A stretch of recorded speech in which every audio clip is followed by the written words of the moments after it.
انسان کو دکھ بھی آتے ہیں، بیماریاں بھی آتی ہیں، اپنوں بیگانوں کی طرف سے اس کو تلخیوں کا بھی سامنا کرنا پڑتا ہے۔ تو اس موقع پر آپ کی زبان کوئی ایسا جملہ نہ کہے جو اللہ کی ناراضگی کا سبب ہو۔ غم تو پہنچتا ہے اور غم سے انسان متاثر بھی ہوتا ہے، یہ تو نہیں ہے کہ تکلیف پہنچے۔ غالب نے کہا تھا روئیں گے ہم 1000 بار کوئی ہمیں ستائے کیوں۔ تو جب سینے میں دل ہے تو کوئی دکھ دے گا تو دکھی ہوگا، دل بے چین ہوگا۔ تو فرمایا کہ جب تکلیف پہنچے تو مدد کس سے طلب کرو؟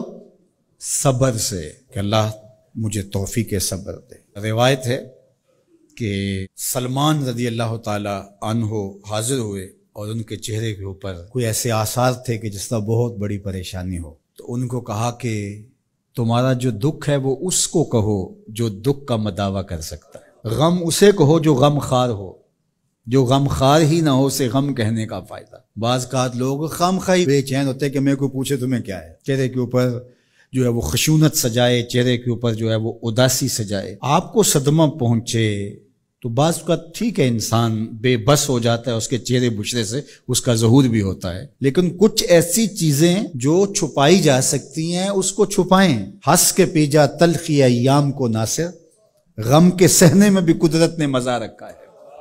غم برداشت کریں، اندر اتار لیں اس کو، اس کا اجر رکھا گیا ہے، اس کا صلہ بتایا گیا ہے۔ تو ہر چھوٹی چھوٹی بات کو لوگوں سے شیئر کرنا یہ نہیں ٹھیک ہے، کبھی آپ کوئی ایسی بات ہو آپ کر بھی سکتے ہیں، لیکن ہر وقت جو ہے وہ اکتائے ہوئے رہنا اور میں پریشان ہوں، میں پریشان ہوں، میں دکھی ہوں، میں دکھی ہوں، تو کیا وہ دکھ ختم ہو جائے گا؟ لوگ مہندی سجائیں گے تیرے لہو سے، لوگ مہندی سجائیں گے تیرے لہو سے، زخم دل کے نہ دکھاؤ کسی کو۔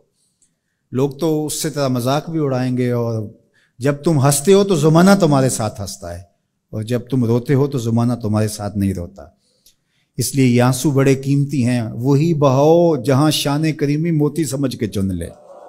یوں ضائع نہ کرو، یوں ان کو برباد نہ کرو، لوگوں کے سامنے رسوا نہ کرو اپنے آپ کو۔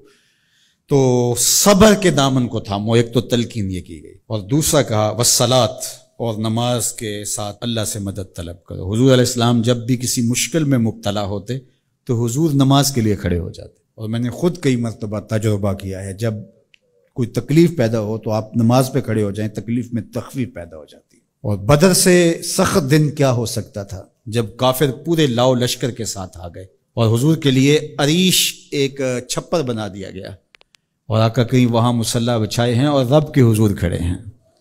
مشکل کے وقت جب کوئی سبب نہ رہے تو اس کے حضور آ جاؤ، وہ تمہاری ضرورتوں کا کفیل ہے۔ وَإِنَّهَا لَكَبِيرَةٌ إِلَّا عَلَى الْخَاشِعِينَ، اور یہ بہت بھاری ہے نماز پڑھنا اور صبر کرنا، لیکن جو اللہ کا خوف سینے میں پالنے والے لوگ ہیں، رکھنے والے لوگ ہیں، ان کے لیے مشکل نہیں ہے۔